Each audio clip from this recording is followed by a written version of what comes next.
Bom dia, a graça e a paz do Senhor Jesus. Veremos hoje o capítulo de número 5 do primeiro livro de Timóteo, epístola do apóstolo Paulo a Timóteo. Abra aí a sua Bíblia e faça uma leitura prévia antes de nos ouvir. É tão bom respeitar o outro. Veremos isso nesse capítulo 5. Aproveite aí e inscreva-se em nosso canal. Você está no canal de vídeo da Semeadores.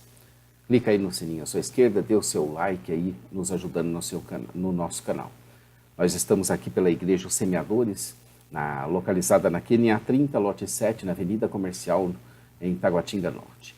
Como dissemos, Paulo escreveu essa epístola para orientar Timóteo em sua oposição aos falsos mestres em Éfeso.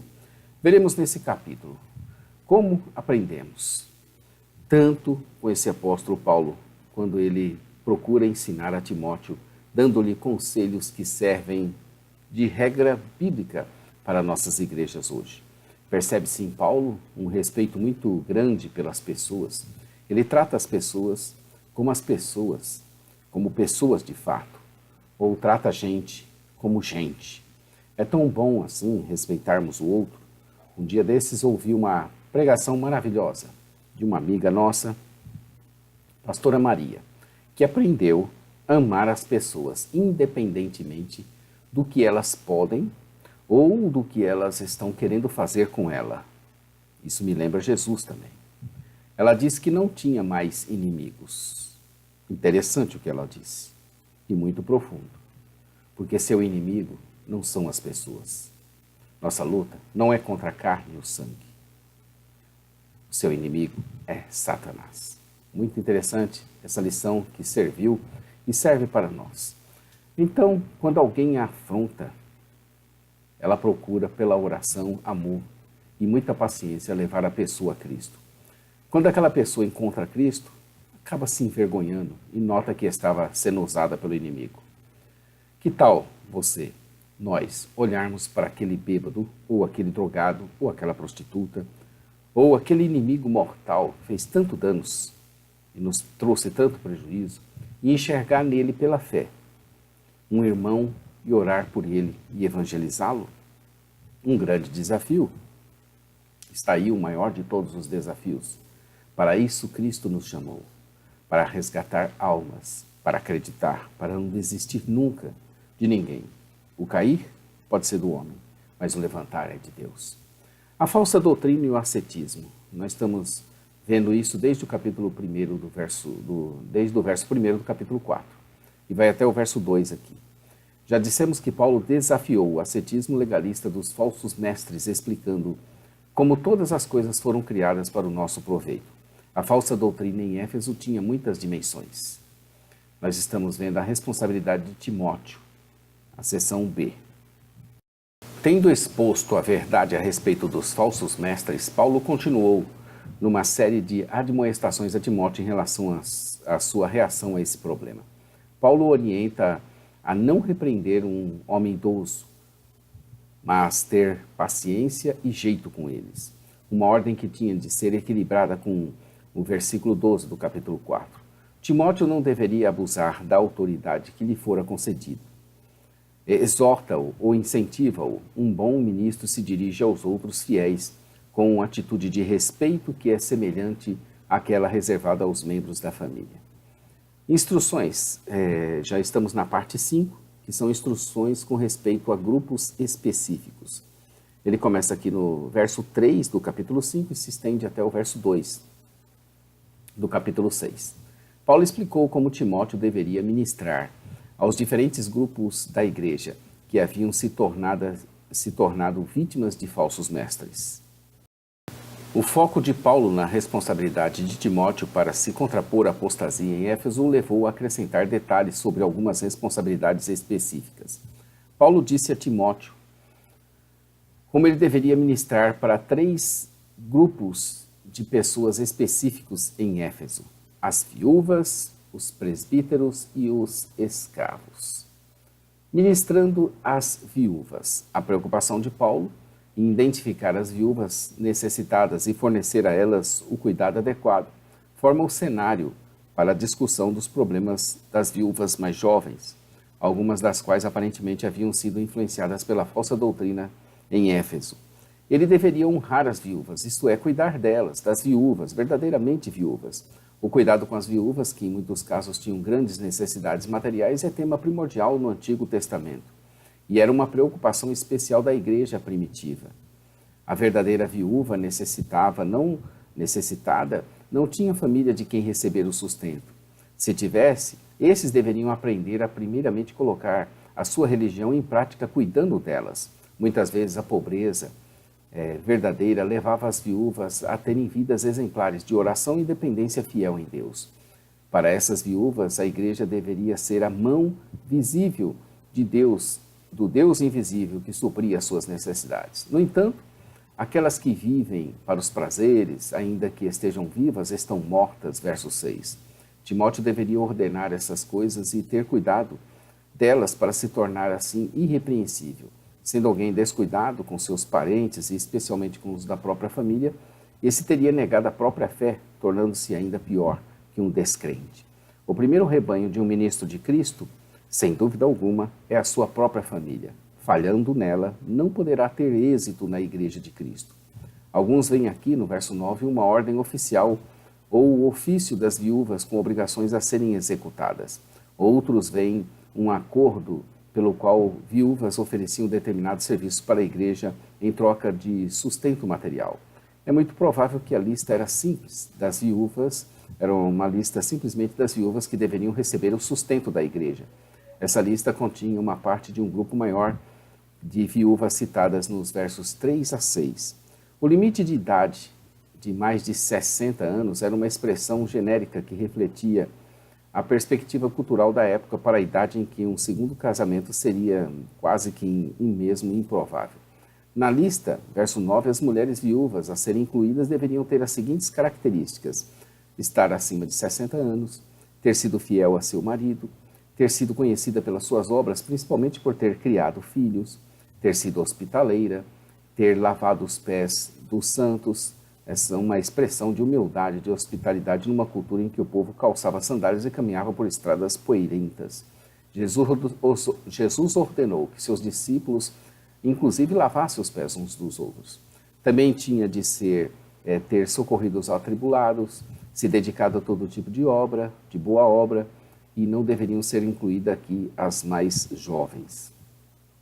A preocupação de Paulo não era com a viúva, não era com o que a viúva ainda podia fazer pela igreja, mas sim com o que ela tinha realizado em sua vida. Observe o conceito estreitamente relacionado nos versículos 15 do capítulo 2 e no verso 14 desse capítulo 5. O desejo de uma viúva de casar-se de novo não é pecaminoso em si mesmo, verso 14.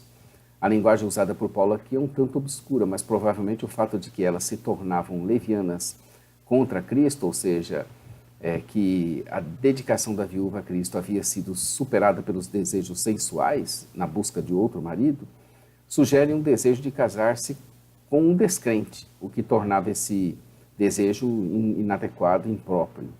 Essa condenação do verso 12 provavelmente não é uma referência ao compromisso do celibato ou à devoção à igreja, mas ao compromisso fundamental com Cristo Jesus. O fato da possibilidade de elas viverem falando o que não devem, do verso 13, pode ser uma referência à falsa doutrina ou simplesmente à tagarelice e intromissão inadequada na vida dos outros. O conselho de Paulo, nesses casos, portanto, era que as viúvas mais jovens se casassem, tivessem filhos, administrassem suas casas e não dessem ao inimigo nenhum motivo para maledicência, verso 14. O fato de Paulo ter dado muita atenção às viúvas talvez se explique porque algumas das viúvas mais jovens tivessem se deixado influenciar pelos falsos mestres, ou tivessem sido levianas por causa dos seus desejos sensuais a abandonar a fé. Ministrando aos presbíteros, é a nossa seção B, dos versos 17 até o verso 25. Do mesmo modo que havia feito com relação às viúvas, Paulo se dirigiu agora às questões de honra adequadas devidas aos presbíteros e a maneira de lidar com os que pecavam. A honra de posição bem como a remuneração financeira são destacados por Paulo nesses versículos.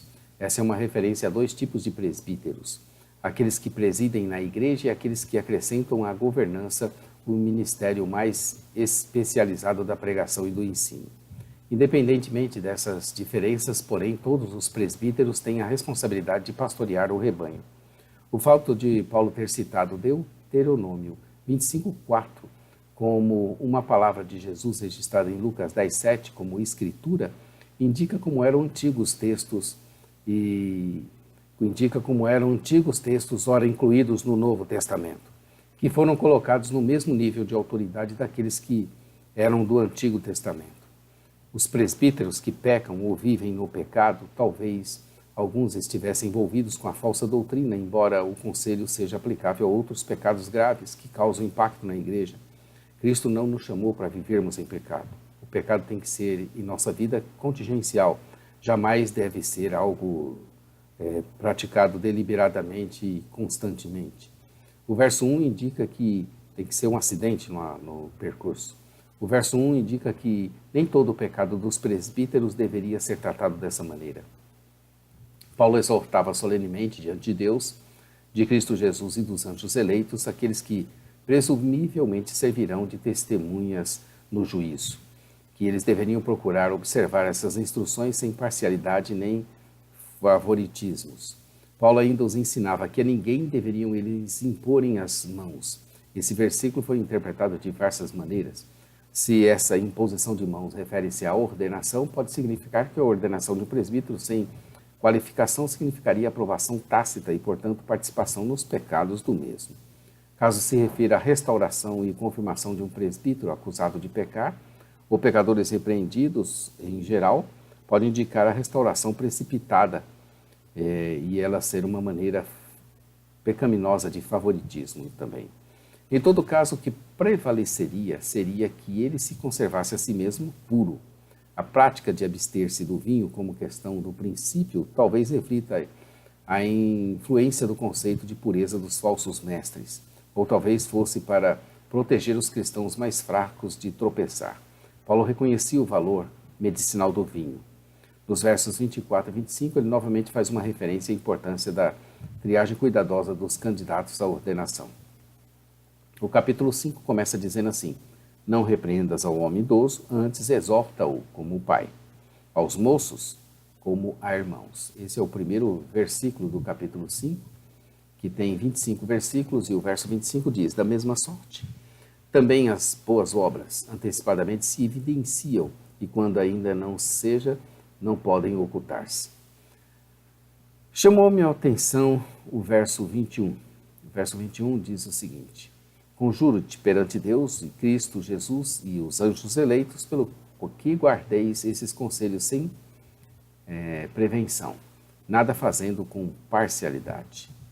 Quando Paulo pede para guardar esses conselhos, isso me chamou a atenção.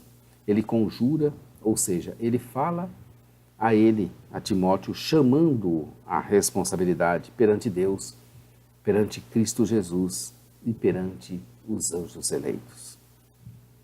Olha só esse conjuramento que Paulo faz. Diante de quem estou? Estou na presença de Deus, diante de Cristo Jesus, diante dos anjos eleitos e diante, obviamente, aí dos santos que vão herdar o reino de Deus. Aí ele faz o seu juramento, faz a sua declaração. Amanhã estaremos aqui com 1 Timóteo 6. Você tem sonho de ficar rico? Eu vou dizer para você que há coisas bem melhores do que se tornar rico. Amanhã nós veremos isso no capítulo 6 de 1 Timóteo. Inscreva-se aí em nosso canal, clica no sininho à sua esquerda e já dê o seu like. A parte escrita, jamaisdesista.com.br. Nós vamos ver também a nossa loja virtual, www.semeadores.com.br, e também nós vamos ter o nosso programa de rádio, radio.osemeadores.com, todas as quartas-feiras, um programa especial com o pastor Johnny Ramos, Momento Missionário, Palavra de Vida. A todos um bom dia, fiquem com Deus. Maranata, ora, ora, vem, Senhor Jesus. Deus te abençoe.